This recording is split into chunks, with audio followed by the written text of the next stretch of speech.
जय हिंद। ये वीडियो आप लोगों के लिए बहुत ही इंपॉर्टेंट है। आज के वीडियो में आप लोगों को बताऊंगा मातृभूमि के लिए खंड काव्य के नायक का चरित्र चित्रण कैसे लिखना है। आपको एग्जाम में टॉपर की तरह आप लोग लिखेंगे तो पूरे अंक मिलेंगे। वीडियो को कंप्लीट देखना और वीडियो के लास्ट में बताऊंगा कि ये जो मातृभूमि खंड काव्य है ये किस जिले में किस जिले में आता है।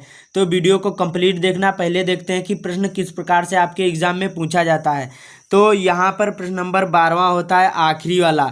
यहाँ पर पूछा जाता है चा होता है। इनमें दो प्रश्न पूछे जाते हैं। मातृभूमि के लिए खंड काव्य के संकल्प सर्ग का कथावस्तु संक्षेप में लिखे, या पूछा जाता है मातृभूमि के लिए खंड काव्य के नायक का चित्रांकन कीजिए या चरित्र चित्रण कीजिए। आपके एग्जाम में हर साल ये पूछा ही पूछा जाता है, मतलब आपके एग्जाम में 100% ये आएगा ही आएगा। तो आपको इसको तैयार करके जाना है और ये 3 नंबर का है, फ्री का है।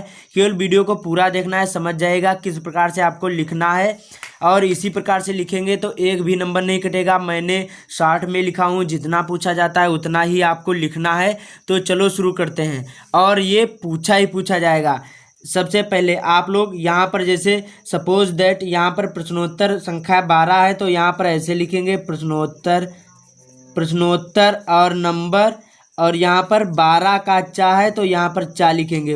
उसके बाद में एग्जाम में 2 पूछे जाते हैं, इनमें से आपको एक लिखना है। दोनों में से यहाँ पर एक लिखना है, चाहे आप लोग नायक का लिखे या सर्ग का लिखे, लेकिन आपको नायक का याद करना है।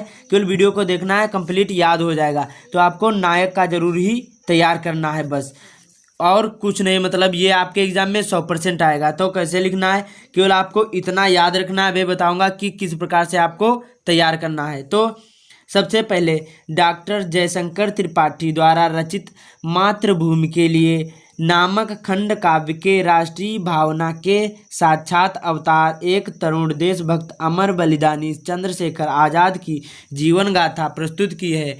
वही प्रस्तुत काव्य के नायक हैं। उनकी चारित्रिक विशेषताएं इस प्रकार से हैं। आपको इतना केवल याद करना है, केवल इतना ही। चंद्रशेखर आज़ाद का चरित्र चित्रण, केवल बस इतना ही याद करना। अब बताऊंगा आपको केवल हेडिंग याद करना है। फिर बताऊंगा कैसे लिखने की ट्रिक, जिससे पूरा याद भी ना करें और अच्छे से याद हो जाएगा। और वीडियो के लास्ट में बताऊंगा कि ये किस किस जिले में आता है, जिससे आपको परेशानी नहीं होगी और अच्छी तरीके से आपको वही लोग पढ़ेंगे। तो देशभक्त, पहली हेडिंग आपको काले पेन से डालना है देशभक्त। इसमें क्या लिखना है, चंद्रशेखर आज़ाद का चरित्र महान देशभक्त का चरित्र था। उनका सारा जीवन भारत माता की स्वाधीनता के लिए संघर्षों में बीता। इस प्रकार से आपको देशभक्त में लिखना है। उसके बाद में दूसरा पॉइंट क्या है, वीर और साहसी। चंद्रशेखर ने 15 वर्ष की आयु में 16 बेतों की मार खाते हुए प्रत्येक प्रहार से के साथ भारत माता की जय बोलकर अपनी अपूर्व देशभक्ति, साहसी और वीरता का परिचय दिया। वीर और साहसी में क्या लिखना है कि इन्होंने 15 वर्ष की आयु में जब थे ये, तब 16 बेतों की मार अंग्रेजों से खाते हुए भी, और प्रत्येक प्रहार पर जो 16 बेत पड़े हुए थे उनके प्रत्येक प्रहार पर ये भारत माता की जय बोलते रहे, और इसलिए ये अपूर्व देशभक्त और साहसी और वीरता का परिचय दिया इन्होंने। इसमें आपको ये लिखना है। और देशभक्त में चंद्रशेखर आज़ाद का चरित्र महान देशभक्त था, चारित्रिक था। उनका सारा जीवन भारत माता की स्वाधीनता के लिए संघर्षों में बीता, ऐसे आपको लिखना। उसके बाद में तीसरा क्या है, महान क्रांतिकारी। चंद्रशेखर महान क्रांतिकारी और देशभक्त थे। अंग्रेजों के दामन में चक्र के विरोध में असहयोग आंदोलन में भी भाग लिया इन्होंने।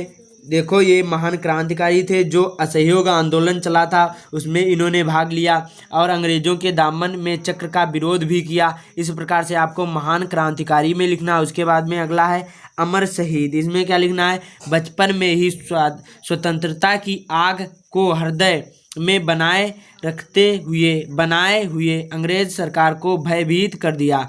वह महान देशभक्त, वीर, साहसी, महान क्रांतिकारी, स्वतंत्रता प्रेमी थे। उनका चरित्र भारतीय युवकों को राष्ट्रभक्ति और बलिदान की प्रेरणा देता है। इस प्रकार से अमर शहीद में लिखना। अमर शहीद में क्या लिखा जाता है कि देशभक्त, वीर और साहसी, महान क्रांतिकारी, यही आपको अमर शहीद में आपको लिखना है कि इस पहले सबसे पहले बचपन में ही स्वतंत्रता की आग में ही बनाए हुए अंग्रेज सरकार की भयभीत कर दिया। इस प्रकार से आपको इसी में यही मेन पॉइंट जो है तो अब अमर शहीद में आपको लिख देना अच्छी तरीके से। बस यही पॉइंट है, आपको इन्हीं को लिखना है और कुछ नहीं लिखना है। और बस यही 4 हेडिंग आपको याद करना है। बस इसी बना करके आप लोग अच्छी तरीके से लिख देंगे। उसके बाद में अब बता रहा हूँ कि ये किसकी ज़िले में पूछा जाता है। गोरखपुर, मुरादाबाद, शाहजहाँपुर, लखीमपुर, मैनपुरी और मुजफ्फरनगर आदि ज़िलों में पूछा जाता है।